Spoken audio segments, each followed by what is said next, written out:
आयोजक मंडल को प्रणाम करता हूं। जो भी हमारे साथ अध्यक्ष जी आए, मुख्य अतिथि जी आए हुए हैं, विशिष्ट अतिथि जी हैं, उनको प्रणाम कहता हूं। और इसके बाद जो सबसे ज़्यादा विशेष प्रणाम कहता हूं आप सबको कहता हूं, क्योंकि ये लोग अपना अपना पढ़ के बैठे हैं आराम से। आप ही लोग हैं जो हमको हिट करेंगे, तो इसलिए आप लोगों को बहुत विशेष प्रणाम है भाई सबको। एक चीज़ और, जब मन करे तो ताली बजा दिया करिए, अच्छा लग जाए तो ताली बजा देना, और नहीं भी अच्छा लगे तब भी बजा देना। यार कोई घाट थोड़ा जाओगे हमारे लिए, तो एक बार जरा जोरदार ताली बजाइए। हम कुछ शुरू करें। अपने बारे में कहना है, आपके बारे में कहना है, जो हमारी रवायत है उसके बारे में कहना है कि न तो ये हिंदुवानी है न ही ये मुसलमानी है, न तो ये हिंदुवानी है न ही ये मुसलमानी है, मगर ईमान सच कहता हूँ मेरा खानदानी है। न तो ये हिंदुवानी है न ही ये मुसलमानी है, मगर ईमान सच कहता हूँ मेरा खानदानी है। बराबर है मेरी नजरों में अशफाक और बिस्मिल, हर एक कतरा लहू का मेरे बस हिंदुस्तानी है। अच्छा, अब जरा सा एक बार पर्ची देख लें तो आप लोगों नाम पढ़ दें, फिर पर्ची और चीज कोई मतलब नहीं है। कहे कि भाई माहौल बनाना ही पड़ेगा। मान लो जिसका नाम नहीं पढ़ेंगे वो ताली नहीं बजाएगा तो फिर मामला खराब जाएगा। तो मैं भाई धीरे धीरे ना बजाओ, एक बार ताली बजाओ तो मन से बजाओ फिर, क्योंकि जब आप मन से ताली बजा देते हो तो जो भूला रहता है वो याद आ जाता है, और जब आप ताली नहीं बजाते हो तो जो याद रहता है वो भी सब भूल जाता है। तो ताली बजाइए, मन से बजाइए। मैं बहुत बहुत धन्यवाद कहता हूँ विवेक गुप्ता, प्रिंस त्रिवेदी, राजा राम वर्मा जी का, जो कि डॉक्टर साहब के यहाँ ही एम्प्लॉई हैं, और जो लोग बहुत मन से योगदान किए हैं। इसके अलावा मैं धन्यवाद कहता हूँ डॉक्टर प्रेम शंकर गुप्ता जी का, डॉक्टर सतीश चंद्र जी का, राजकुमार तिवारी भैया का, अमित गुप्ता जी का, श्रीमती संतोष गुप्ता जी का, उमा गुप्ता जी का, और जो सुरक्षा में यहाँ है जेके मिश्रा पीआरडी के जवान हैं, उनका मैं बहुत बहुत धन्यवाद कहता हूँ। मैं धन्यवाद कहना चाहता हूँ भैया हमारे पत्रकार संजीव पांडे जी बैठे हुए हैं और शिवचंद्र त्रिवेदी जी बैठे हुए हैं। मैं बहुत बहुत धन्यवाद कहता हूँ आप लोगों को। और जो हमारे पत्रकार भाई जो जाले में पाले में, जिनकी ड्यूटी कहीं पुलिस से जरा सा भी कम नहीं है, हर जगह ये पहुंचते हैं जाले पाले बरसात में, और कोई बहुत बड़ी कीमत भी ये नहीं चाहते हैं कि ये कोई टाटा बिरला अंबानी बनना चाहते हैं। इनकी बहुत जरूरतें छोटी सी हैं। ये चाहते हैं कि हमको हमारे नाम के साथ हमारा सम्मान हो, हमारे काम का सम्मान हो। इससे ज्यादा कोई पत्रकार जो सच्चा पत्रकार है वो कुछ नहीं आपसे चाहता है। अगर मैं सच कहता हूं तो आप लोग समर्थन करें। तो मैं आपकी तरफ से पढ़ना चाहता हूं कि मुझे न तीर न तलवार की जरूरत है। जो एक पत्रकार चाहता है कि मुझे न तीर न तलवार की जरूरत है, सच को कहने को बस अखबार की जरूरत है। हो तख्तोताज कोई नहीं ख्वाहिश मुझको, कलम में सिर्फ मुझे धार की जरूरत है।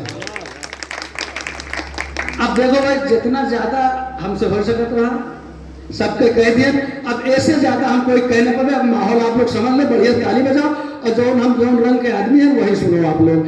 पहली बात तो आपको ये बता दें हम कि हम कोई कभी नहीं है, हम थानेदार आदमी हैं। इधर जब चालान महंगा होगा 2000, 3000, 5000 होगा, तो कभी लोग अपने स्वार्थ में अपने साथ रख लिए हैं। जगह जगह हमको ले जाते, कभी बताए के और चालान से बचत हैं। अच्छा, जैसे मास्टर साहब जो संचालन कर रहे हैं राजकुमार भैया, इनकी दोस्ती बड़ी पुरानी है, एक दूसरे से बहुत प्यार करते हैं।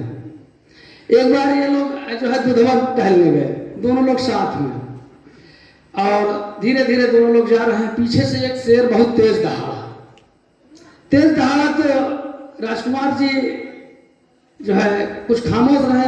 हमारे संचालक जी जूता निकाल के हाथ में रख लिए, भागने की तैयारी करने लगे। जब भागने की तैयारी करने लगे तो राजकुमार जी पूछे इनसे कि भाई क्या तैयारी कर रहे हो, क्या तुम शेर से तेज भागोगे? तो संचालक जी बहुत होशियार है, कहने यार शेर से तेज कोई थोड़े भाग पाएगा, हमें तो तुमसे तेज भागना है।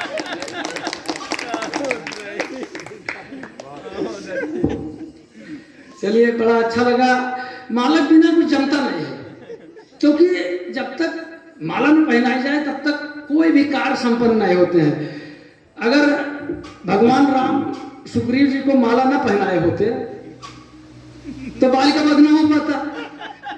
आप बताइए, अगर मतलब माला न पहनाए होते तो बाल का वध न होता, बड़े बड़े कार्य जो है संपन्न न हो पाते अगर माला न होती। तो बहुत बहुत धन्यवाद कहता हूं। अभी जैसे कप सम्मेलन आप लोग कराते हो, यहाँ सब लोग कराते हो, ऐसा नहीं कि आप ही लोग कराते हो, थाने में भी हम कराए थे। थाने में कराए, राजकुमार भैया को ठेका दे दिए। अब हम लोग देखो भाई, बहुत जो लालित्य वाले शब्द हैं वो हम नहीं जानते हैं, कठिन कठिन वाले शब्द बोल नहीं पाते हैं, तो हम ठेके कहते हैं। ठेका दे दिए कि कब सम्मेलन कराना है, ये जो है बताए कि 1 लाख में हो पाएगा, बड़े बड़े कवियों बुलाना है। हम कहें ठीक है दादा, जो है रामलीला का समय है, आप बुला लो जो कवि आवत हैं, और जैसे हो सके सबका निपटावा चाहिए। ये कवि सब बुला लिए, कोई 15,000, कोई 20,000, कोई 25,000। पूरी रात धुआंधार थाने में कब सम्मेलन हुआ, सवेरा हुआ। हमने जिसका जो पेमेंट था सबका पेमेंट करा दिया। सब लोग कविता पढ़ के कवि लोग चलने लगे। रास्ते में जहां चौराहा पड़ता था वहीं हमने पुलिस की फिर चेकिंग लगवा दिया। पुलिस की चेकिंग लगवा दी। अब जिसके पास जो कागज नहीं था वो कागज में फंस गया। अब ठीक से जब इनका हटाए के राजकुमार दादा तलाशी लेने गया तो इनके पास एक तमंचा भी मिला। अभी कह रहे हैं कि हमारा तमंचा ने, हम भाई नहीं है, उससे क्या मतलब भाई, जब हम तलाशी लिए तब मिला। एक वीर रस के कवि भी रहे, उनसे सिपाही कहे साहब इनसे तोप मांगो, तो हम कहें तोप दो, तो कहते साहब तोप तो हम कहा जाने, तोप हमारे पास कहा। हमने कहा है पढ़ते तो बहुत थे, तुम कि पाकिस्तान को तोप से उड़ा देंगे, तोप से उड़ा देंगे, तोप से उड़ा देंगे, रात भर पड़े, अब दे दो।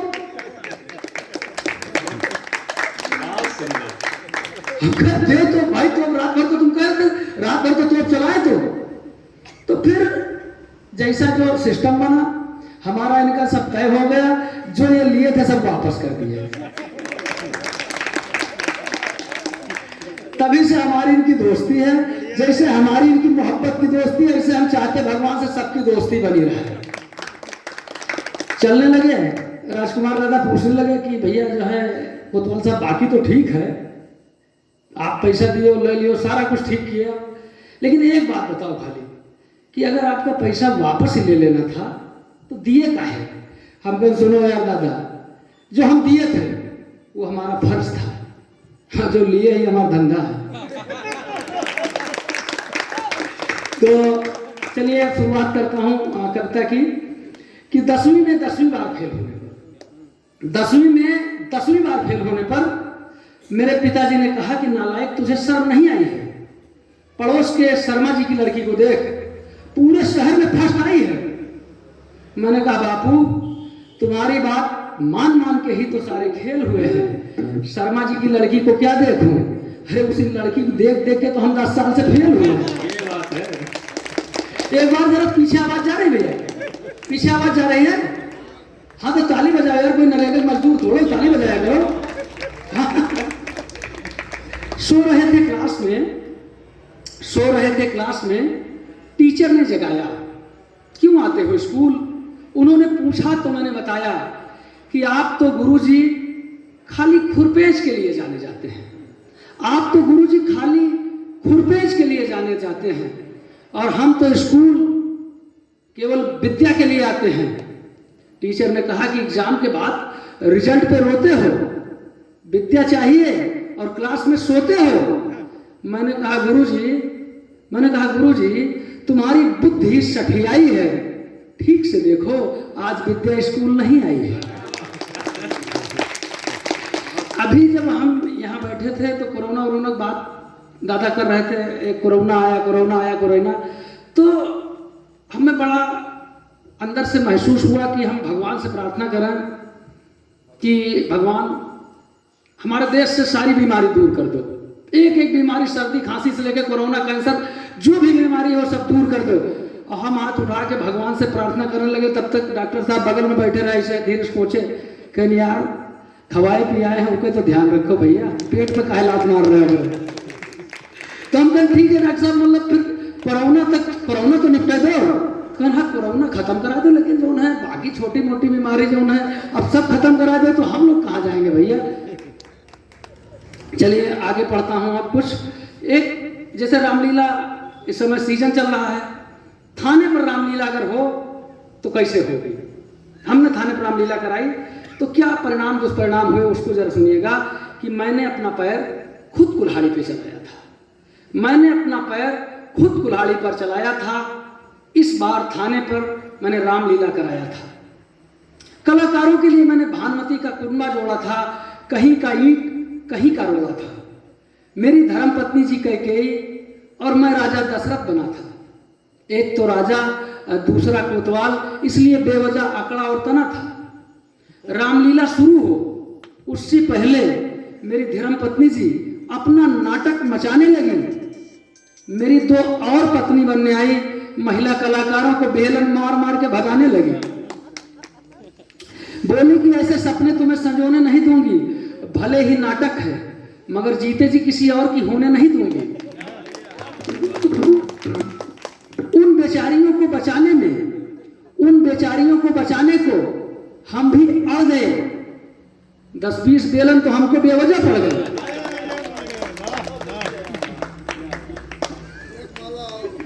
मैंने बिल्कुल पहनाई, अब तो सुप्रीम कोर्ट ने भी छूट दे दी है। तो 10-20 बेलन तो बेवजह पड़ गए। थाने की महिला कांस्टेबल जो बनी थी सीता, उन्होंने राम बने हुए सिपाही का दिल कुछ इस तरह से जीता कि तुम मुझे सोने के हिरन उरन में मत उलझाओ, तुम मुझे सोने के हिरन उरन में मत उलझाओ, और दिलवा सकते हो तो इस दशरथ बने कोतवाल से मुझको 7 दिन की छुट्टी दिलवाओ। रावण बने थे थाने के ही एक दरोगा। बताऊं उन्होंने क्या क्या भोगा। यूं तो हवालाती बंदियों को रोल देना मना था, मगर एक बंदी बाल का बेटा अंगद बना था, और भी बंदी बंदरों के बच्चे बने थे। सबको मैंने रोल दिया था, हवालात में जितने भी जने थे। अब जरा सा रामायण याद करिए, उसमें प्रसंग है कि रावण को बाली अपनी कांख में दबा करके घोड़साल में डाल देता है, और बंदरों के बच्चे उसको घोड़ा बना करके और सवारी करते हैं। आप लोगों ने भी पढ़ा होगा, आप लोगों ने रामलीला में भी देखा होगा। उस सीन को याद करिए और कविता सुनिए कि जब रावण बने दरोगा जी बाल की कैद में उसके घोड़साल में लाए जाते हैं, तो अंगद और बंदरों के बच्चों के द्वारा घोड़ा बनाए जाते हैं। अंगद और बंदरों के बच्चों के द्वारा घोड़ा बनाए जाते हैं। कैदी बने बंदर घोड़े पर बैठकर दौड़ाने लगे और घोड़ा तेज भागे, इसलिए चाबुक पर चाबुक, चाबुक पर चाबुक, चाबुक पर चाबुक लगाने लगे। धीरे धीरे मारो, धीरे धीरे मारो, दरोगा जी ने कहा बात बात में। धीरे धीरे मारो, दरोगा जी ने कहा बात बात में। कैदी बोले काहे धीरे भाई, अब काहे धीरे भाई, अब काहे धीरे भाई, तुमने क्या हम लोगों को धीरे धीरे मारा था कल हवालात में। इस बार की रामलीला से मेरा सब कुछ बंटाधार हो गया, क्योंकि संजीवनी बूटी लेने गया, हनुमान बना कैदी, बीच रास्ते से ही फरार हो गया। अब जैसे पुलिस पूछताछ के लिए बुलाती है, अब ये देखो हाइट नीचे नहीं, मेरी बात सुनो। देखो इन बहुत लोगों को प्रभावित करने से मेरा कोई लाभ तो होने नहीं है, क्योंकि मान लो बहुत लोगों को हम प्रभावित करें, 1-2 साल बाद कौन रहेगा कौन नहीं रहेगा क्या मालूम है। लेकिन अगर नए लड़के हमको पसंद कर ले रहे हैं तो आप लोग मान रहे हैं ना, भविष्य उज्ज्वल है हमारा। एक बार जरा बच्चे के लिए ताली बजा दो। बेटा एक बात बताओ, हम पसंद आए कि नहीं आए? पसंद आए। हाँ बस ठीक है, तो लोग माहौल टाइट किए रहा यार। तो आप सुनिए, जो है कौन सा सुनाने जा रहे थे, कस्टडी डेथ। कस्टडी डेथ कहते हैं जब कोई कैदी हवालात में मर जाए। ये बड़ा खराब होता है। जिसकी हवालात में मरे उसके लिए कलंक है, जिसके परिवार का जाए उसके लिए मतलब सबसे बड़ी बात है, गलत बात है, दुख की बात है। लेकिन हास्य कवि मतलब क्या है? जो दुख से भी आपको हंसा सके, जो सबसे कष्टकारी चीज है उससे हंसाने की कोशिश कर सके। एक निवेदन बस इतना करूंगा कि अगर हंसी आ जाए तो केवल हंसना मत, या ताली जरूर बजाते रहना, क्योंकि आपके ताली बजाने से बहुत उत्साह बढ़ता है, बहुत ऊर्जा मिलती है। कि गजब हो गया पिछली रात में, एक कैदी मर गया थाने की हवालात में। गजब हो गया पिछली रात में, एक कैदी मर गया थाने की हवालात में, मुसीबत भारी क्या क्या बताए। जांच करने कप्तान साहब थाने पर आए। उन्होंने पूछा, इसे किसी ने पीटा था? इसे किसी ने पीटा था या करंट लगाया था? सिपाहियों ने कहा, नहीं साहब, न तो इसे किसी ने पीटा था न करंट ही लगाया था, मगर साहब कोतवाल साहब ने इसे हवालात में सारी रात अपनी कविता सुनाया था। हवालात में अपनी कविता सुनाया था। हमारी ड्यूटी में कोई नहीं लोप है। मर गया कैदी, ये इनकी कविता का प्रकोप है। कप्तान साहब ने कहा, तुम्हें फांसी का दंड मिलेगा। बहुत सुनाते थे कविता, सबका मजा एक साथ मिलेगा। मैंने कहा हुजूर, मैं मरने के पहले अपने अंतिम इच्छा वाले अधिकार को भुनाना चाहता हूं, और मेरे हुजूर बुरा न माने, आज रात मैं यही कविता आपको सुनाना चाहता हूं। सुनकर के कप्तान साहब ने कहा कि मुझे तेरी बातों में एक नया जोश नजर आता है। हाँ, मुझे तेरी बातों में एक नया जोश नजर आता है। कविता वविता तू रहने दे मेरे बच्चे, तू मुझे निर्दोष नजर आता है। अब मुझे लगता है कि जो हंसाने का कोटा है उसको कंप्लीट करके अब जो थोड़ा बहुत और मैंने कुछ लिख रखा है, क्योंकि मैं आपको हंसा के चला जाऊंगा तो इन कवियों को कोई भरोसा नहीं है, कहेंगे कुछ आता जाता नहीं है। तो केवल आपको ये दिखाने के लिए कि हम भी जो है मतलब जोड़ गांठ लेते हैं, छोटी मोटी थोड़ा थोड़ा और लिखा हूं, तो उसको मैं सुनाता हूं कुछ। एक देश के बहुत बड़े कवि हैं, बहुत बड़े महंगे कवि हैं, मैं बहुत सम्मान करता हूं उनका, और निश्चित रूप से हर किसी को उनका सम्मान करना चाहिए। लेकिन सम्मान करना अपनी जगह पर है, किसी से सहमत होना असहमत होना, किसी बात पर मान लीजिए 99 बातों से सहमत होना, एक बात से असहमत अगर है तो अपनी बात कहनी जरूर चाहिए। उन्होंने एक बयान दिया कि जय श्री राम का नारा जो है वो हिंसात्मक है, इससे क्रोध आता है।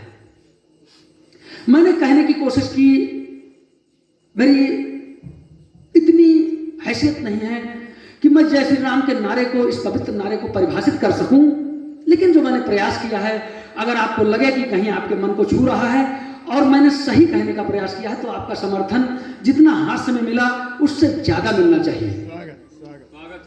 मैंने उनसे कहने की कोशिश की कि मन में क्या है आज आपने सारे जग से बोला है, मन में क्या है आज आपने सारे जग से बोला है, बड़े कष्टकारी रहस्य को आज आपने खोला है, और श्रीमान जी कथन आपका हिंसा का पर्दाई है, और जय श्री राम का नारा ना तो हिंसक ना दंगाई है।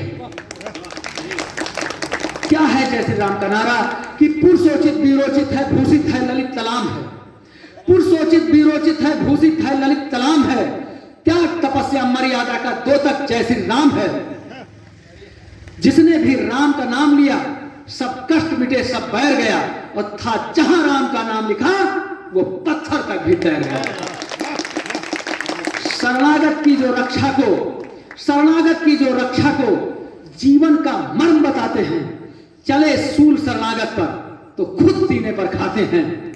और जब तक इस घट में प्राण रहे हमें जरा नहीं घबराना है, प्राणों से प्यारा यह नारा हमें जय श्री राम लगाना है। जय श्री राम, जय श्री राम, जय श्री राम। और प्राणों से प्यारा यह नारा हमें जय श्री राम लगाना। इसी जवाब के 2-3 जवाब मैंने लिखे, और मैंने कोशिश की देश के बड़े बड़े लोगों को जवाब देने की। और मैं फिर कहता हूं कि ये मेरी कोई अपनी हैसियत नहीं है कि मैं जवाब दे सकूं। मैं जवाब देता हूं तो आपकी मोहब्बत के दम से, आपके विचारों का जो आप लोग मुझसे कहते हैं कि ये चीज है, वो मैं कविता में लिख करके कोशिश करता हूं। मेरा अपना अलग से कोई विचार नहीं है। एक देश की, एक प्रदेश की पूर्व मुख्यमंत्री है, उन्होंने बयान दिया कि हम देश का झंडा नहीं उठाएंगे। नया, एकदम नया बयान है कि हम देश का झंडा नहीं उठाएंगे। मैंने उनसे कहने की कोशिश की है कि देश का झंडा उठाना तो दूर, जिसके मन में देश तिरंगे के लिए श्रद्धा न हो, देश के लिए प्यार न हो, वो उठाना तो दूर है, हमारे तिरंगे झंडे को छू भी ले, ये हरगिज हमें मंजूर नहीं है।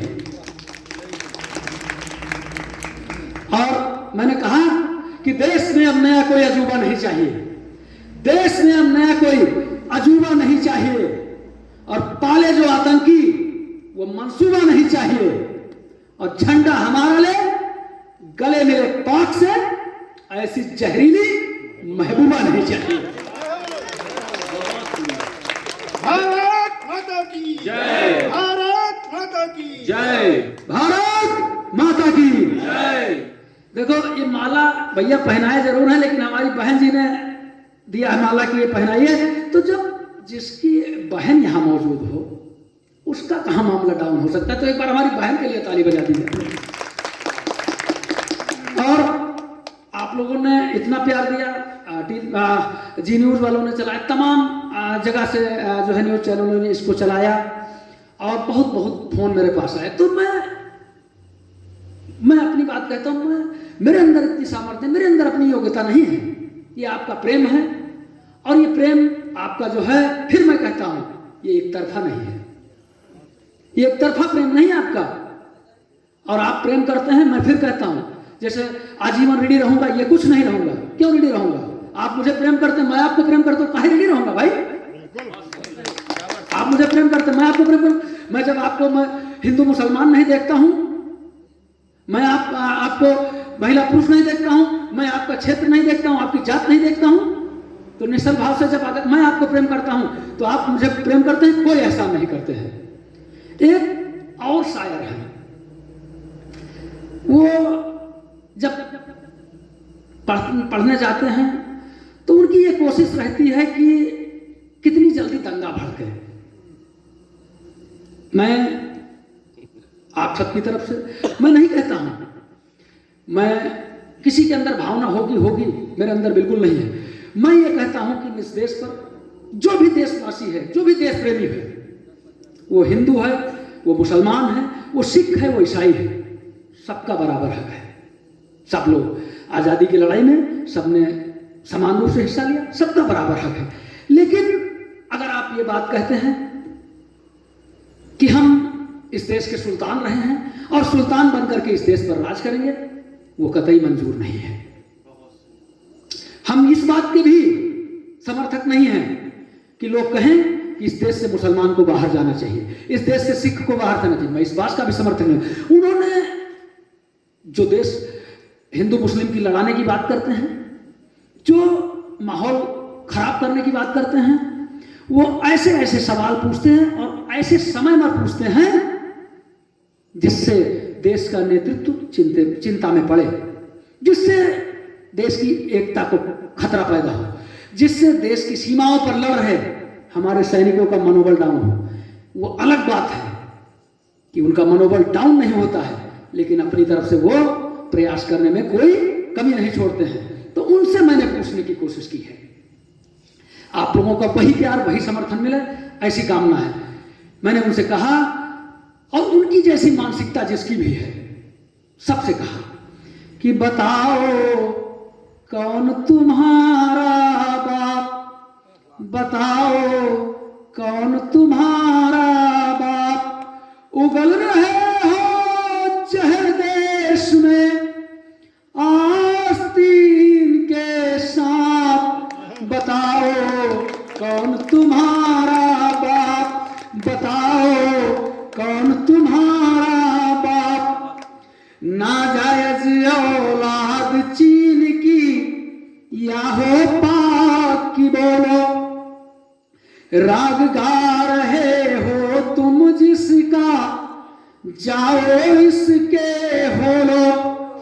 देश पूछता किसके हित ये, करते तुम आलाप, बताओ कौन तुम्हारा बाप, बताओ कौन तुम्हारा बाप। हम नहीं कहते हैं कि आप शासन से खुश रहिए, आपकी पसंद है, आप सरकार से खुश रहिए, नाराज रहिए, आपकी अपनी पसंद हो सकती है, लेकिन देश की एकता, देश की अखंडता को तोड़ने के सवाल आप करेंगे तो कतई स्वीकार नहीं है। हम कहते हैं आपसे कि शासन से नाराज रहो, किसने तुमको करो भलाई चाहे बुराई, कब हमने टोका है। और देशद्रोह के उल्टे मंत्र क्यों करते हो जाप, बताओ कौन तुम्हारा बाप, बताओ कौन तुम्हारा बाप। और जो चीन सीमा पर जो घुसपैठिए हैं उनके लिए कहना चाहता हूं कि उनकी औकात नहीं रही है, हमेशा मुंह की खाए हैं और हमेशा मुंह की खाते रहेंगे कि पाएंगे परिणाम वही जैसे वो कर्म करेंगे। चीनी चूहे चमगादड़ कुत्ते की मौत मरेंगे। और देशद्रोह से बड़ा नहीं है जग में कोई पाप, बताओ कौन तुम्हारा बाप, बताओ कौन तुम्हारा बाप। बहुत बहुत धन्यवाद कहता हूं, आप सभी लोगों को बहुत बहुत प्रणाम करता हूं।